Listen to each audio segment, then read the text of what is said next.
I'm Alex Larson, dietitian, Ironman finisher, and host of Endurance Eats, the podcast where we break down the science of endurance nutrition and turn it into clear, practical nutrition advice to revolutionize how you think about fueling your body.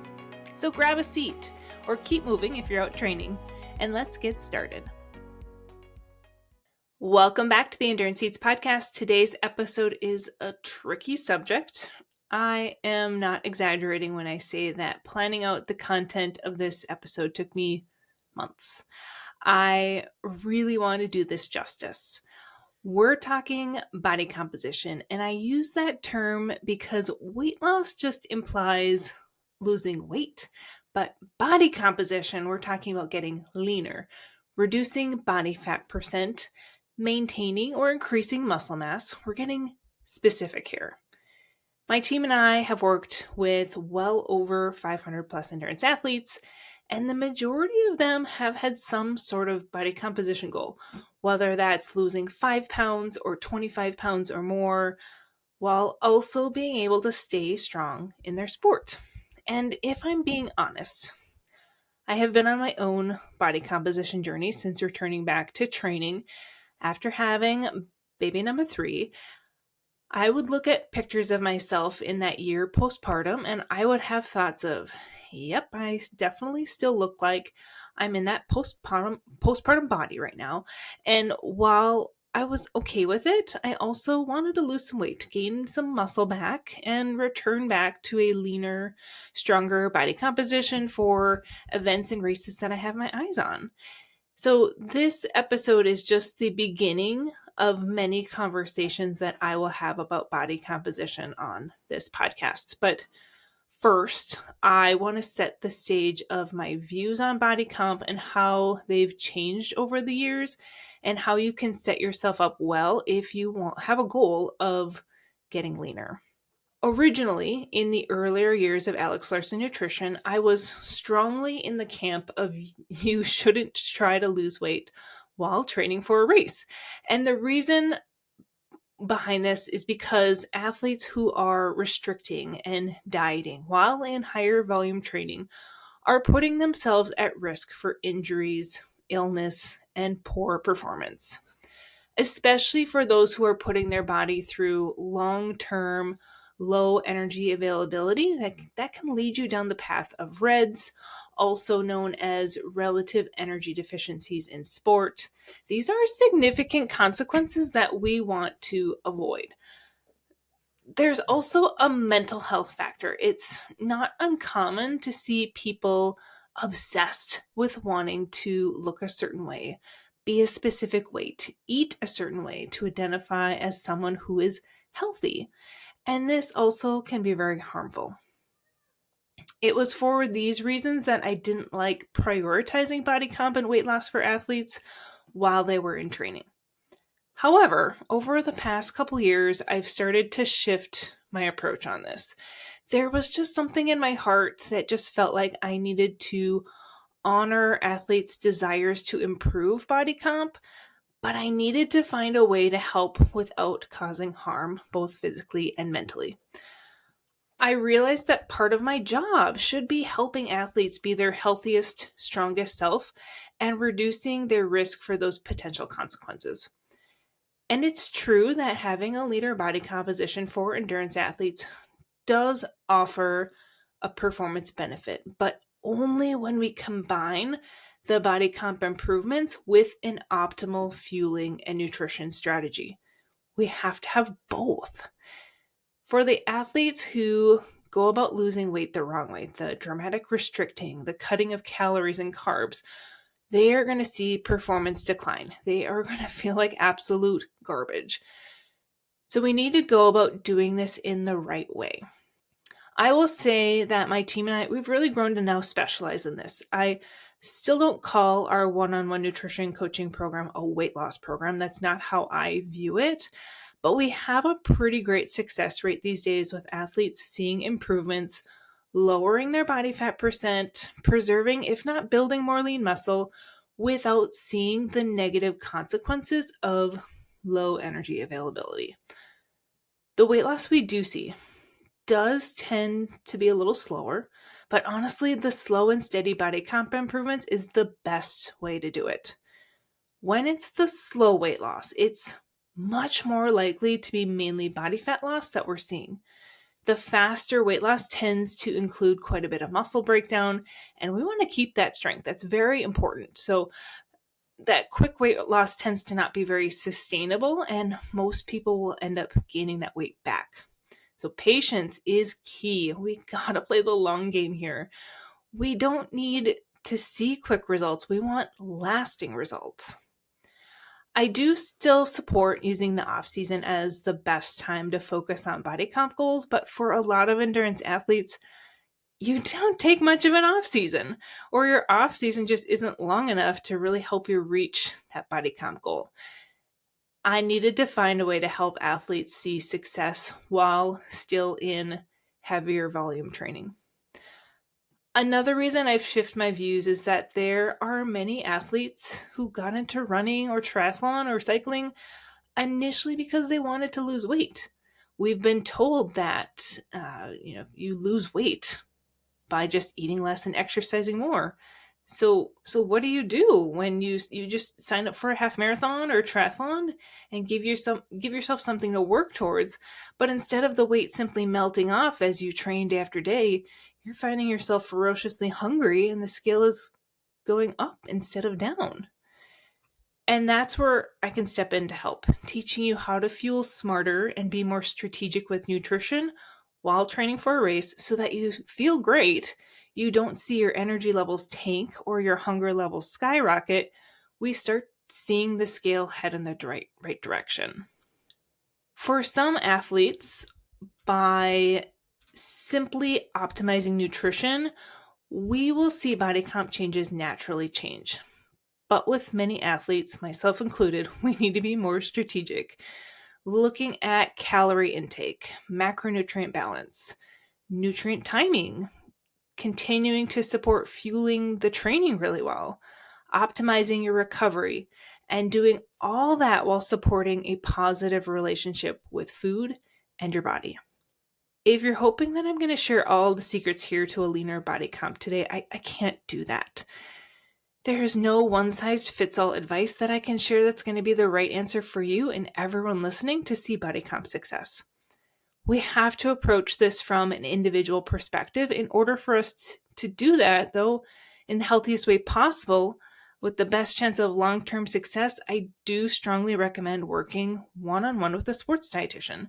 And I hope that doesn't make you roll your eyes and think like, of course you would say that. But let me explain why. Because working one-on-one with an athlete allows us to provide you with personalized nutrition advice and feedback. We're able to track your progress, track your nutrition, adjust things as needed, and you're able to create this sustainable eating pattern that works for your unique schedule and lifestyle. I want you to think about your life right now. Maybe you have kids, a career, you travel a lot, or maybe you don't feel super confident in the kitchen. Maybe your schedule is all over the place and there's no consistency to it. And that makes eating and fueling for your workouts really difficult.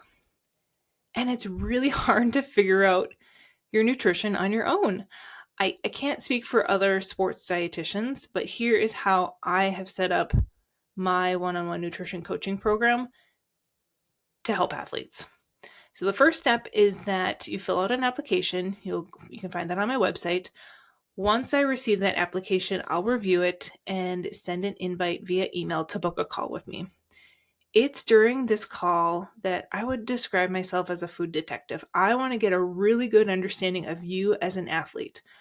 I'm looking to ask questions and collect information about what your goals are. Are they performance goals, nutrition goals, body comp goals, all three? Do you have a specific weight goal or a body fat percent goal? Or maybe it's not even as specific as that. You just want to get leaner and fit back into the clothes that you have. What's your weight history like? What is your timeline of getting to your goal? What's your training and race schedule look like right now? What's going to look like down the road? Do you have a history of eating disorders? If so, then I'm going to recommend that we not have our primary focus on weight loss, because above all else, I don't want to cause any harm or trigger any eating disorder behaviors. I ask our female athletes about their ovarian health. If they don't get a period or it's very irregular, then that will be our top priority instead of body comp. I want to learn about your current relationship with food and your body, and specifically, what do you feel that you need from the program that will help you be successful? Then I will talk more about our process in the program, how we provide accountability and support.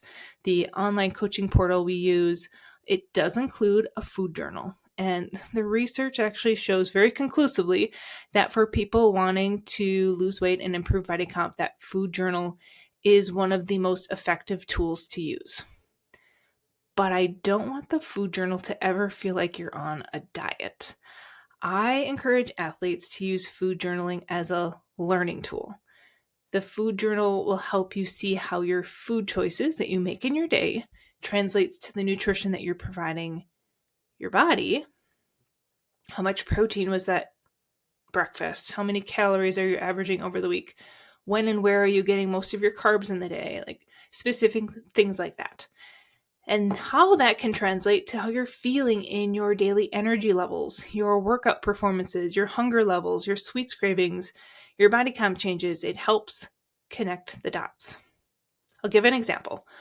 One of my athletes recently mentioned that he had a workout the week prior where 15 minutes into his bike ride, he all of a sudden felt ravenously hungry. I was able to look back on his journal. I noticed, one, that he had done a 4-hour bike ride the day prior that he felt great in, but it still tells me that he burned through a lot of muscle glycogen and energy for that workout.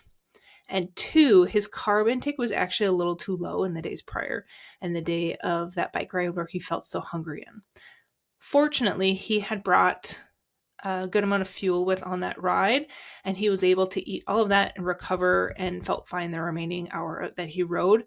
But that was a really great learning opportunity for him to visually see how impactful his daily carb intake can have on his workouts and his appetite.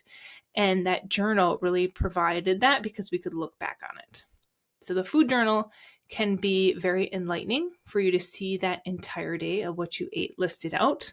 And through our process of working together, you'll learn along the way. You'll have clarity in how to fuel your lifestyle and all the nuances that come with it. When you reach that body comp goal, you've already built those eating habits then. You've got confidence in your skills to be able to maintain things on your own without having to take a food journal for the rest of your life. I want to share a case study. This athlete, she is a 50-year-old woman. We're going to call her Jessica. That's not her real name, but I want to protect her privacy. Jessica's a runner. She had run several marathons and decided that she wanted to get more serious about racing. She went through menopause, she ran a couple marathons and saw some weight gain, and she had worked with a sports dietitian prior to this. I don't know who they were, but she shared that they had kind of blew off her interest in losing weight, and the limited number of sessions were more informational, so she felt like she didn't get much out of it. She didn't have a specific weight goal in mind other than aesthetically wanting to be leaner, and she just wanted to feel better. Historically, when she got into marathon training, she would feel much more tired and fatigued. And she wanted her nutrition to feel doable and for there to be a balance with the foods that she loved. Those were the requests that she made to me in that initial call. So for Jessica, the first month of working with her, the priority areas we focused on were, one, increasing her protein intake. That is a pretty common initial goal for our athletes, as we often see they are either coming up short on protein or they are just wildly inconsistent, where some days they'll get a lot of protein and other days they get very little. So we need to kind of find that middle ground where we can achieve a consistent amount of protein day in and day out. Protein is very helpful for a number of reasons for body comp. It supports muscle recovery, muscle repair and growth. It keeps it helps with satiety. So people will often feel full for longer. So for athletes who feel like they're hungry all the time, increasing that protein intake throughout the day can really help with regulating that appetite. And part of that process working with Jessica was talking through lunch and dinner meal ideas to really help provide inspiration for working on those nutrition goals. We did also set some calorie targets for her as well.